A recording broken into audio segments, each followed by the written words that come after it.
If ancient black people were really gods on earth, then how did we lose everything to the colonizers? This is the most miseducated discussion in black history. To fully comprehend the truth about this, you just got to know the concept of highest wisdom. So what's highest wisdom? Exactly what it sounds like, manifesting the highest ability that one knows how to produce. A great example is actually superheroes. Cyclops from the X-Men, for example. If he manifests his highest wisdom, then what he'll do is shoot a laser beam out of his eyeballs. That's because it's the most powerful thing he physically knows how to do. Storm, she'll manipulate the weather because that's her highest wisdom. Nightcrawler, he'll vanish into thin air. Magneto, y'all know he'll control metal objects and start doing some crazy stuff.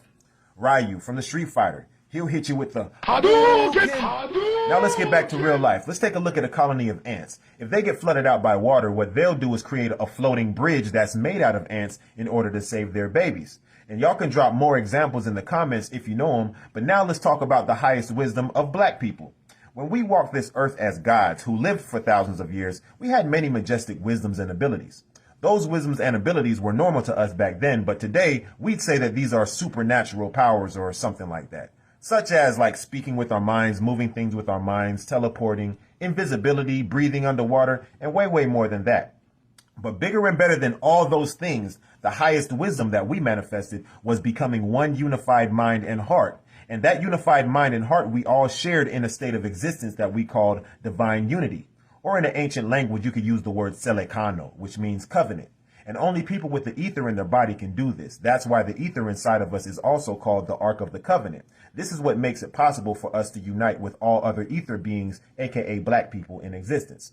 Now just imagine being everybody on earth at the same time. And at the same time, you're still individually yourself. And it's not chaotic or confusing. It's just unexplainable oneness.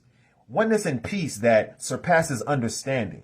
You just got to experience it to know it. Having your own unique experiences while sharing everyone else's experience simultaneously, because in truth, you and all other people are one and the same person. That's what happens when we manifest our highest wisdom as gods walking this earth, which we will do again.